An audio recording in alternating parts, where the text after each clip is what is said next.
Those displaced from hospital ward and Mabatini are sheltered temporarily at Mathare Vocational Training Center and ODM office. With regard to the destruction of infrastructure, the following bridges have been completely swept off. Gumba Bridge joining Mathare Mabatini Ward and Ruaraka Utali Ward. 4B Bridge joining 4B in Hospital Ward and Ruaraka. Mathare North Kiamaiko Bridge joining Huruma Ward in Mathare and Mathare North in Ruaraka. DP Bridge joining Mlango Kubwa Village and Kosovo Hospital Ward in Mathare.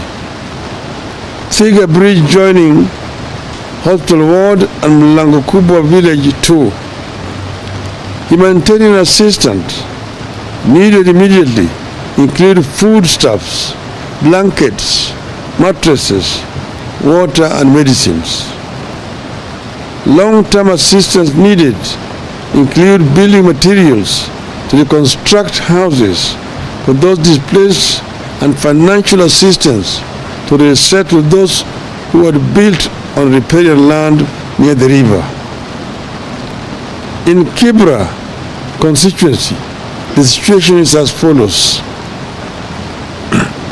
Up to 810 households have been displaced and 4 people presumed dead. 2 bodies have been retrieved while 2 are yet to be located. The bridge connecting Sarangombe and Langata has been washed away. We beseech residents to immediately move to higher ground to avoid being caught in more flooding. In Embakasi South constituency, the unfolding situation is as this. Nairobi River has broken the banks and swept into Kware Primary School, where it is about 3 feet high. It has covered the houses at Kimondo area and has filled the Bimji Kware hole. In Kwanjenga, the water has backed up the road all the way to Ebenezer's shop. In Kwaruben, the whole of the lower Ruben is underwater. The 3 bridges connecting Kwaruben and Makadara have been swept away. That is the Sinai Ruben Bridge, the Lungalunga Ruben Bridge, and the Kingston Ruben Bridge. The Kware Sinai Bridge has also been swept away.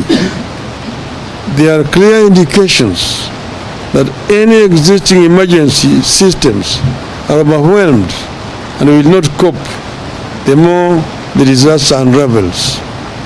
It is therefore our urgent appeal that 1.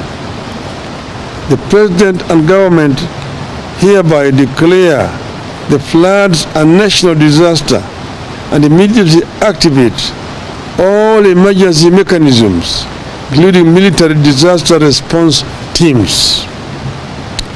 2. The Red Cross moves to launch an emergency disaster support kitty to assist families affected by the flooding for urgent distribution on a case-by-case basis.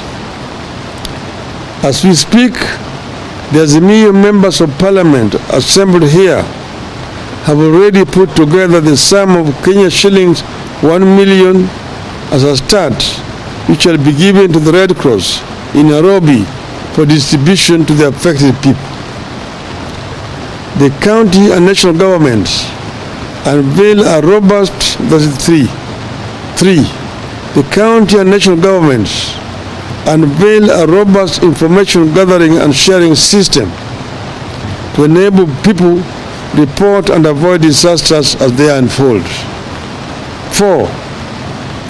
While we continue to receive reports from other parts of Nairobi and access to some neighborhoods that remains critically limited, we appeal to the government and other disaster response agencies to launch thorough search and rescue efforts in all affected areas and provide food rations, blankets, and medication to affected residents.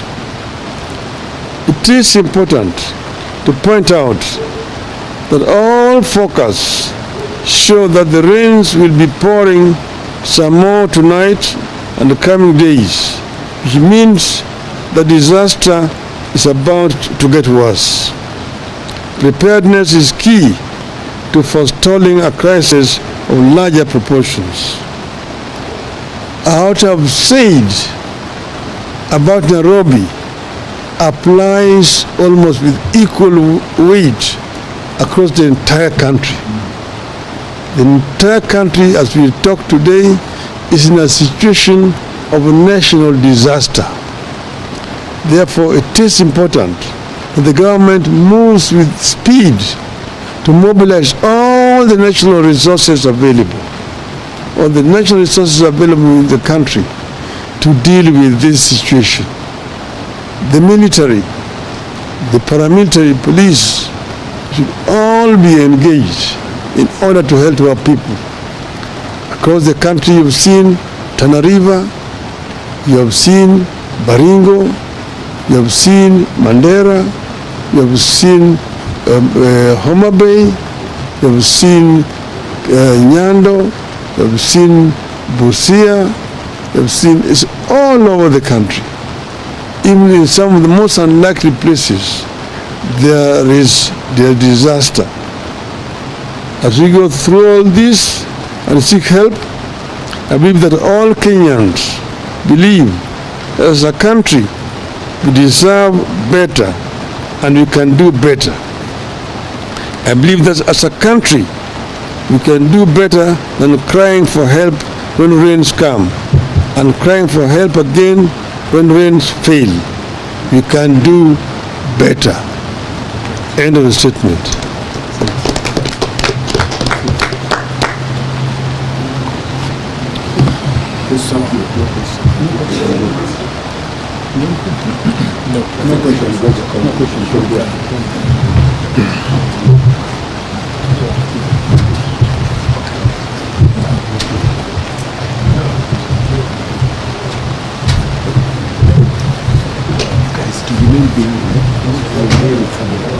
Remain behind.